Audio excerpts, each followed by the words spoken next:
লোকজন সুচাংকে দেখে ভয় পায় না, তারা সুচাংকে সাথে করে নিয়ে সমুদ্রের পাড়ে চলে যায়, কারণ নৌকা নিয়ে সমুদ্রের পথেই পাত্রীপক্ষের লোকজনরা আসছিল। কিছুক্ষণের মধ্যে 3টি নৌকা করে পাত্রীপক্ষের লোক চলে আসে। গ্রামের নিয়ম অনুযায়ী বিয়ের পাত্রীর মুখ দেখার আগে পাত্রকে কোনো দামি বস্তু উপহার স্বরূপ দিতে হবে। তাই সুচাং তার চাচার দেওয়া মহামূল্যবান মুক্তটা আশার হাতে তুলে দেওয়ার জন্য সামনে এগিয়ে প্রস্তুত হয়। ধীরে ধীরে পাত্রী ঘোমটা খুলে সামনে এগিয়ে আসছিল। ফাইনালি যখন সুচাং আশার হাতে মুক্তটা দিতে যায়, ঠিক তখনই তার হাত থেকে মুক্ত ফসকে নিচে পড়ে যায়। ঠিক তখনই হঠাৎ করে একটা জলদানব পানি থেকে লাফিয়ে বেরিয়ে আসে আর সুচাং এর হবু বউ আশাকে পানির নিচে নিয়ে চলে যায়। মুহূর্তের মধ্যেই সকলের মধ্যে আতঙ্ক ছড়িয়ে পড়ে। সবাই নিজেদের প্রাণ বাঁচানোর জন্য এদিকে ওদিকে পালাতে থাকে, কিন্তু সুচাং পালায় না। সে তার হবু বউ আশাকে বাঁচানোর জন্য পানির মধ্যে ঝাঁপ দেয়। পানির নিচে থাকা সেই জায়রেনের সাথে সুচাং এর বেশ যুদ্ধ হয়, কিন্তু তারপরেও সুচাং সেই দানবের হাত থেকে আশাকে বাঁচাতে পারে না। সৌভাগ্যবশত সুচাং তার বন্ধুর সাহায্যে এই যাত্রায় জলদানবের হাত থেকে বেঁচে যায়। সুচাং এর বন্ধু সুচাংকে পানির নিচে থেকে তুলে নিয়ে আসে,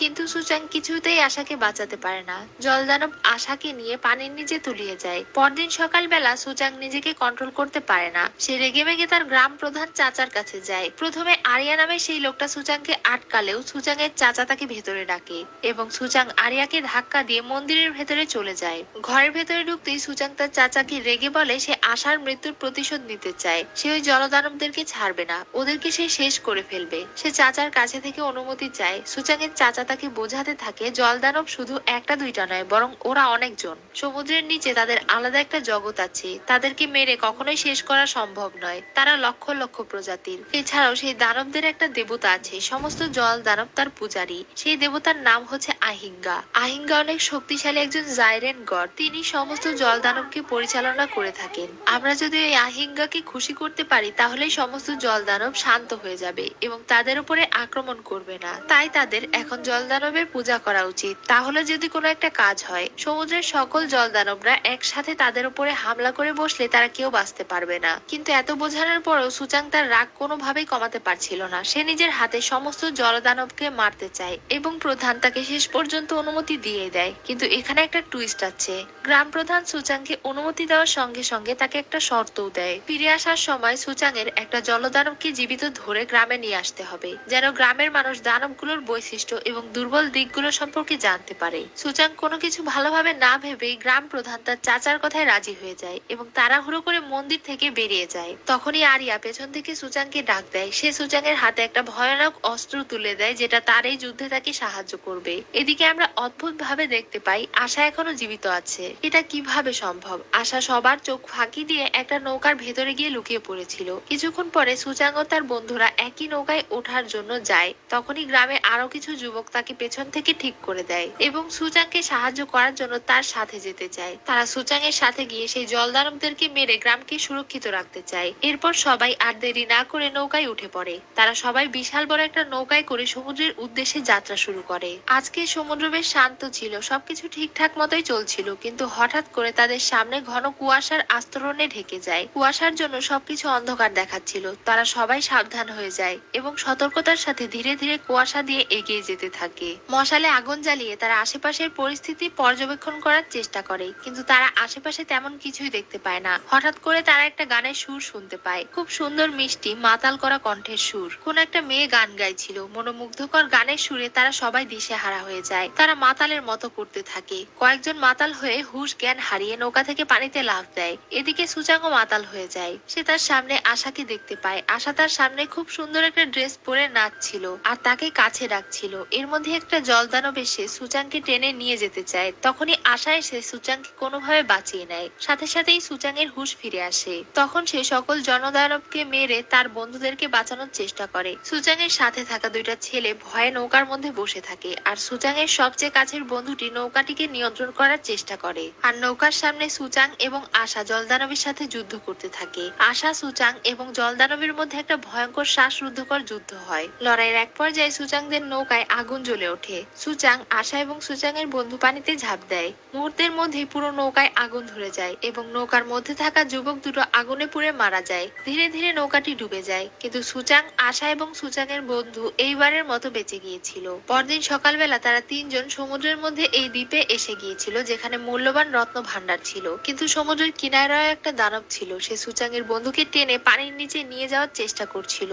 সুচাং তার বন্ধুকে বাঁচানোর জন্য রেগে গিয়ে দানবটাকে মারতে থাকে। আরেকটা দানব আশাকে পানির নিচে নিয়ে যেতে থাকে। এদিকে আরিয়া নামের লোকটা আহত হয়ে পড়ে থাকা একটা দানবকে সুচাং এর চাচা গ্রাম প্রধানের কাছে নিয়ে আসে। অন্যদিকে জলদানবরা আশাকে নিয়ে দ্বীপের ভেতরে থাকা একটা গুহার মধ্যে চলে যায়। সুচাং তার বন্ধুকে নিয়ে মশাল জ্বালিয়ে আশাকে গুহার মধ্যে খুঁজতে চলে যায়। আর খুঁজতে খুঁজতে আশাকে তারা অক্ষত অবস্থায় পেয়ে যায়।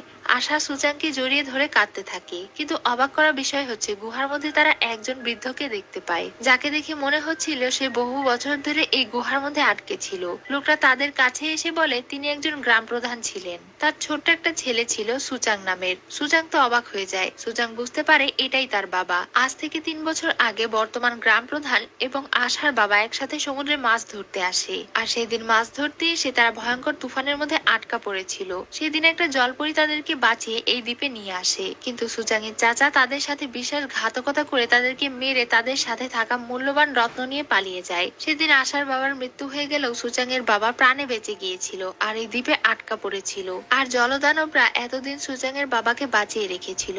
সুচাং এর বাবা তাদেরকে বলে সাইরেনরা তাদের শত্রু নয় বরং বন্ধু। সুচাং এর চাচা নিজের স্বার্থের জন্য তাদের মারছে এবং এজন্য তারা মানুষের উপরে ক্ষিপ্ত হয়ে আছে। জলদেবীর রত্ন উদ্ধার করার জন্য জলদানবরা মানুষের উপরে আক্রমণ করছে বারবার। সুচাং এর বাবার অবস্থা প্রচন্ড খারাপ ছিল।